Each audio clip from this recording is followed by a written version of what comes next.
who would be your dream team, founding team? If you could pick any people from the course of human history, who would you pick as your founding team?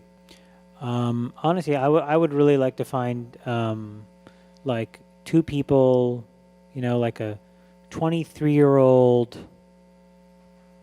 black girl from Nigeria and a 26-year-old, kid from like China and like an 18-year-old kid from like India.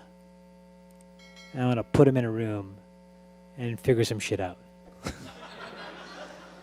Like, honestly, like, I really think like it's like rehashing the past to me is not that interesting. That shit's been done.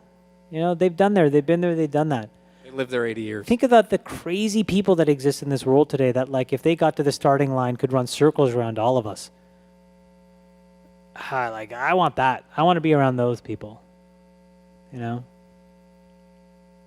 you still Canadian or are you American?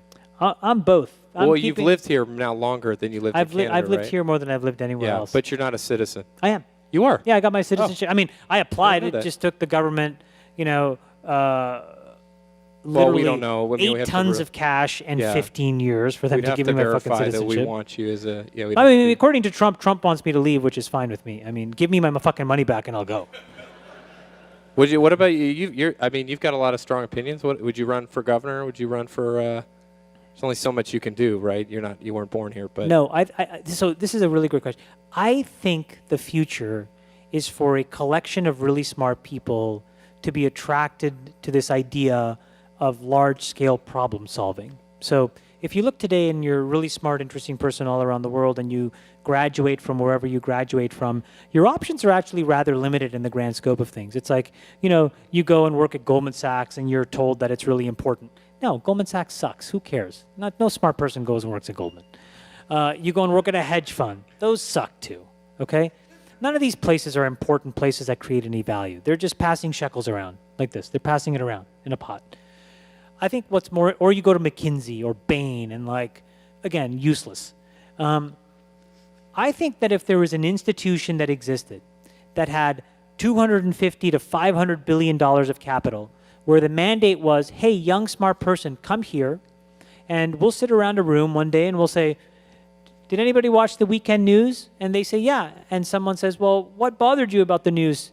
And I said, well, there's a really, crazy, clean water problem in Guatemala. And we say, oh, well, why don't you spend the next 2 weeks and figure out whether you can solve that? And 2 weeks go by and they come back and they say, you know what? I found this really interesting solution. And then we say, oh, well, here's $4 or $5 million, spend the next 3 months and, become like the expert in clean water and tell us what to buy, what to build, what to license. And they come and they do that. And then we put a team of 50 really interesting people together and say, let's go tackle clean water. And then we go to the president of Guatemala and say, for $1 billion, we'll solve your problem. And he or she says, shit, for $1 billion? Great. This is the long-term value of my people. Here's $1 billion. And we go, here's a product. I think that is basically displacing the responsibility of government in some ways in a really interesting way. It essentially is creating this organization of individuals I call it the Justice League, where there's a collection of us that sit around and decide what needs to get done for broader humanity, and then we do it. And it acts as a magnet for other people. That is what I want to be a part of. And I just think that has the impact of what governments have historically had for us. Yeah. But government is now just unfortunately, could be just a large validation of one's personal ego. Well, and 50 years ago, some of the smartest people in the world went into politics and went into to do just that. But now today they don't. They go and they start their startup. Right. So.